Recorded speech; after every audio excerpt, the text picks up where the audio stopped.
Hey students, Dr. Shell here.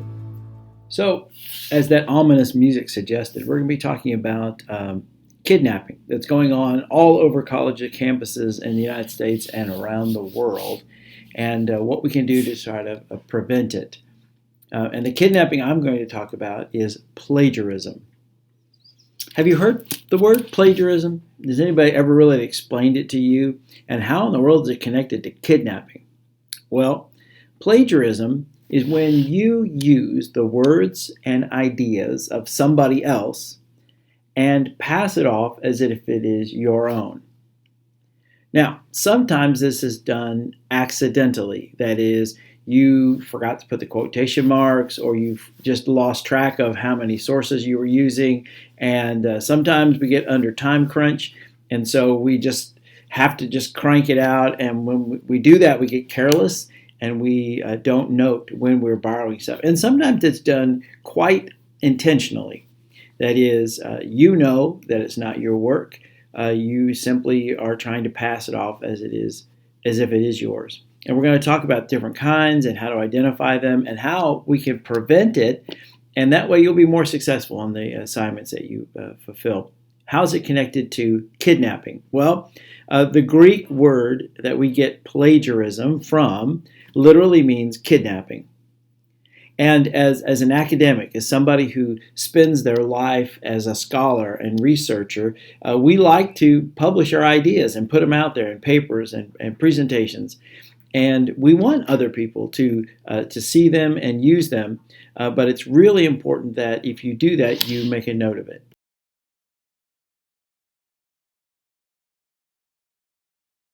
Okay, so as you can see, I actually borrowed this slide. It's adapted from Indiana University. Notice I've given credit when I'm using somebody else's material. And I want to this is a nice little flow chart that will help you sort of know on the front end, are you plagiarizing? Are you good? And how to proceed. So you can see at the top left, are you using your own words? Well, if the answer is yes, are you using your own ideas? And if the answer is yes, then hey, you're good because it's all your original material. Now let's go back to top left. Are you using your own words? No. You're using a quote, or you're using a quotation mark. So yes, are you going to put the quotation marks there? The answer is yes. And you use a full citation? Yes, and you're good. However, if you're not using your own words and you're not putting quotation marks, then you're plagiarizing. If you're not using your own words and you are not using quotation marks and you're not doing a full citation, then you're plagiarizing again. Okay, let's go back to the top left. Are you using your own words? Yes. Are you using your own ideas? No, actually, you got the ideas from somebody else. Okay, are you using a full citation? Yes, then you're good. But if you're using somebody else's ideas and you're not giving them credit, then you're plagiarizing. So this is a pretty simple little flow chart that says, if it's your own words and your own ideas, you don't need to footnote or you don't need to cite. If you're using somebody else's words, you need to cite. If you're using somebody else's ideas, you need to cite. And we'll walk through these a little bit more in detail. But again, as you're writing your paper, if you're quoting somebody, quotation marks, make a citation. If you're using somebody else's ideas, you need to cite them. Obviously, you're not going to use quotation marks. You're not using their words, but you're using their ideas. I want to walk you through a couple common types of plagiarism that students can make. Notice again that some of these can be done accidentally, some of them can be done intentionally, but either way, it's still wrong, and it will get you into serious trouble, either getting a poor grade and could result in disciplinary action from the school. And the worst one, of course, is just pure cloning. You just take somebody else's words, somebody else's work, and you say that it's yours. There are sites where you can buy these. You can just go in and buy somebody else's paper and submit it as if it's your own. And so here I have an example of that exact thing where you can see here's what the student submitted, and lo and behold, when we look, we can find that entire material somewhere else. And that is a clone. That's just absolutely stealing somebody's material and passing it off as if it's your own. And by means of full disclosure, these examples are not my own. I got these from a site called Turnitin. It's a company that makes software to detect plagiarism. And this is from an infographic that they published several years ago. I got permission from them to use them for educational purposes. Control copy, right? Control C, just the old cut and paste. This is a form of plagiarism where you take material from somebody, you drop it in. You might make some slight alterations, but it's still essentially somebody else's material. Now, maybe it's not the whole paper. It's not a clone, but it's definitely a cut and paste. You took it from one source, dropped it into yours, didn't cite it, and so you've taken somebody else's material and passed it off as your own. All right, so this is getting a little more devious, right? This is where you take somebody else's material, then you use the computer to simply find and replace certain words so that it doesn't read exactly like somebody else's material. So you just switch up a word or two, maybe throughout the paragraph or the material you took, and you sort of make it seem a little bit more like it's your own and not a copy. It's still plagiarism, and it's still very, very much unacceptable. Next up, the ever popular remix, right? This is where you take bits and pieces from different sources and you sort of put them all together and again, don't cite it. It just sort of becomes sort of a mixtape, a sort of a montage. There's nothing wrong with taking material from different sources as long as you cite them. And so if you've gone to the trouble to find different sources, then all you have to do is cite them and it's perfectly fine. But when you mix it up in, an attempt to sort of pass it off as if it's your own without citations, that's why you got yourself in trouble with plagiarism and kidnapping. This one is done frequently when students get under a time crunch and they put off getting to work on their paper, and so they go back to something they've written at some previous point and then resubmit it into a new class or a new situation, maybe with some heavy editing and sort of reworking to try to make it fit into the new class or the new assignment.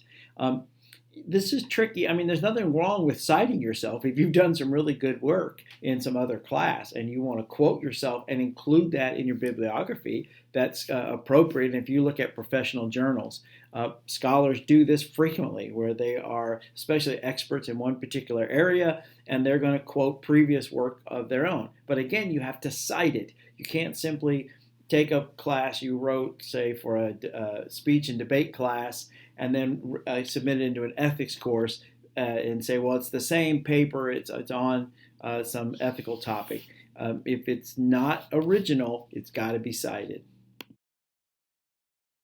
Hybrid is when you have material that you quoted correctly, but you've mixed into it material that's not cited correctly. You borrowed it and taken it from somewhere else. This can happen if you don't take good notes and keep track of your citations. And especially if you're editing a paper, you're moving things from one paragraph to another, you got to keep track of what came from what source and make sure that it's quoted appropriately. All right, this one is frequently committed when somebody has lost track of their sources. And so you've done some research, you've taken some notes, maybe you even have a good quote, and then when you come time to write, you can't remember where it came from. And the temptation is to sort of just make something up.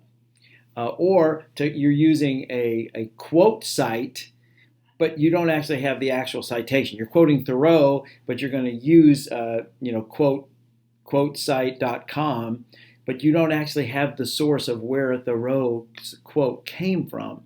And so the tendency sometimes here is just make something up, right? Who's really going to care? And so if you keep very careful notes. You can avoid this. So make sure that when you're writing materials, you're reading, that you're keeping sort of the breadcrumbs. Where did I get this, so that I can make sure that I cite it correctly when it comes time to actually write the paper.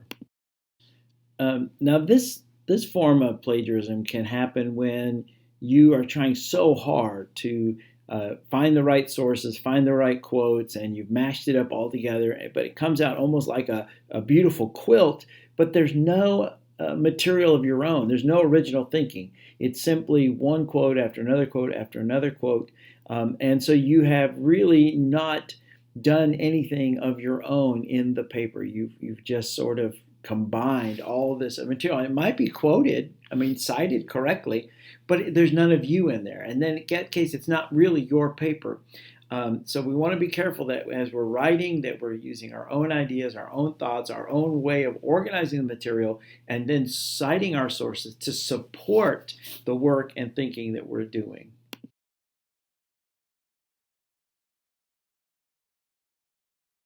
I want to show you a few examples from my own writing to give you an idea of sort of how to avoid plagiarism and to use citations. So I was writing an article and I was talking about ethics, but I used this reference to people saying that Michael Jordan is the greatest player of all time.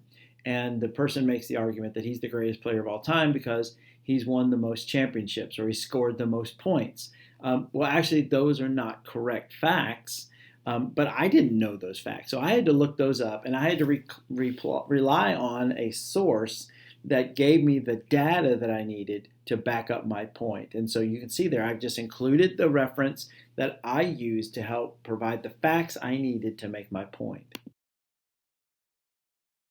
So I'm going to work from another example, which was I had the opportunity to provide a chapter in this book. The book is the Routledge Companion to Shakespeare and Philosophy, and I was invited to write a chapter for this book, and I did. And here I am in the table of contents, in case you don't believe me. And I want to just show you a few things out of that chapter that have to do with our discussion here on plagiarism. So in my chapter, I'm discussing Shakespeare as a philosopher, and I'm discussing the fact that for some people, Shakespeare doesn't seem like he's much of a philosopher because, well, he wrote fiction, he wrote plays. And so I want to point out that actually many philosophers have written fiction over the years, and I include several of those, the brothers Karamazov and Candide and No Exit and The Fall, visit Camus and Sartre, and various people who have written fiction, but it is philosophical, and I'm arguing that Shakespeare should be included among them. But this is my own thinking, and this is sort of common knowledge. Now, maybe not to the average person, but to somebody that works in philosophy, these ideas are not novel, and they don't need support. They don't need quotations. However, a little further on in that paragraph, I discuss the fact that Terry Eagleton, for example, in talking about Shakespeare, says that if we hadn't had Shakespeare, we wouldn't have had Hegel, Marx, Nietzsche, Freud, Wittgenstein, and Derrida. And so that's a direct quote. I'm using his quote to back up my position. So I have an idea. I put forward my idea. Now I'm using his words to back up my ideas. Okay, and so here you can see where I have included quotations, and then I have included in the parentheses the citation of where that quote came from. This publication was originated in England. They use a little bit different system, but the point is I've used somebody else's material and I give them credit and cite where it came from. Okay, so if we want to make sure that we do not kidnap anybody's material, and SafeAssign is here to the rescue. It's a tool that is embedded in Blackboard that can help you make sure that you haven't kidnapped anybody's material and make sure that you give credit appropriately. So the moment has come. You are ready to submit your paper. So this is an essay that you have to submit on a book called A Raisin in the Sun. It's a great play. And you're going to submit your assignment. You're going to do it just like you always do. You're going to submit it, and then the difference is, in this case, you're allowed to make multiple submissions. So before the deadline, you make a submission. Then you can look at your SafeAssign report to see if you have kidnapped anybody's material, if you've missed a citation somehow or another, and then you can correct those and then resubmit that work now that you've reworked it. All right, so let's see if we can look at the report.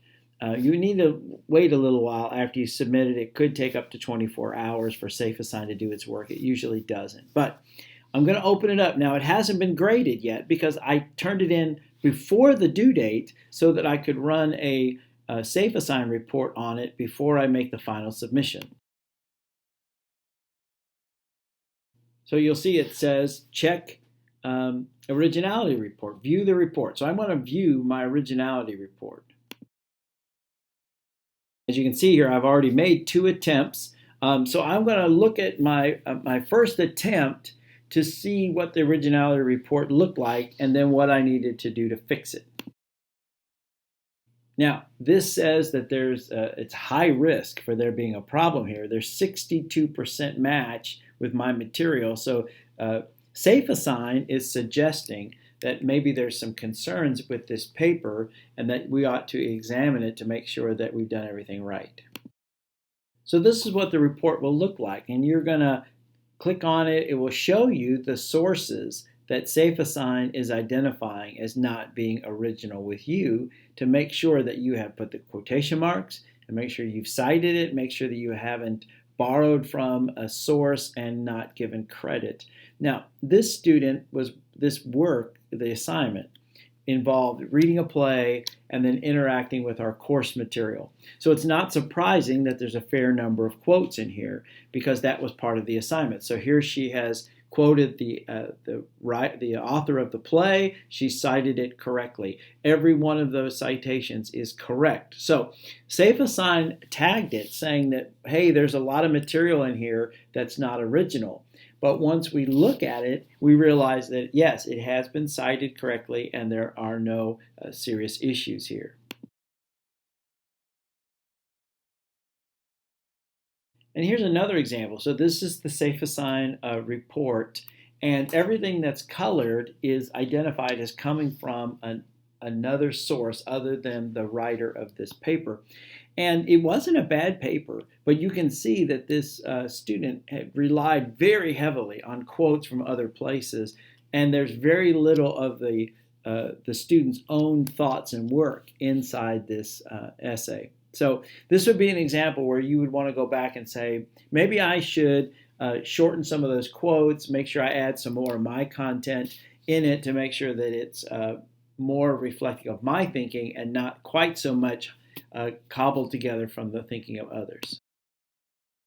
So when we see this report, it says 100% match, high risk. This is a real problem. And in fact, when you then click on it to actually have it highlight the sources, you see that it's one big red mass because this paper was copied verbatim from another student. It was just dropped. I copied it from one student. I dropped it into my assignment and it caught it right away. It said, wait, this is not your work. This belongs to another student.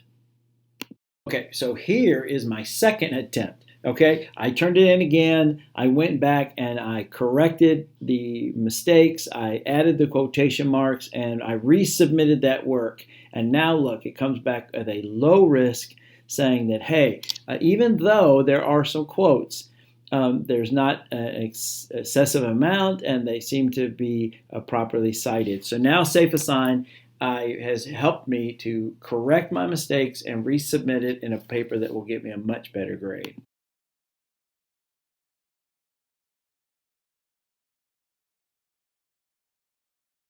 Okay, we do need to have a little reality check at this point.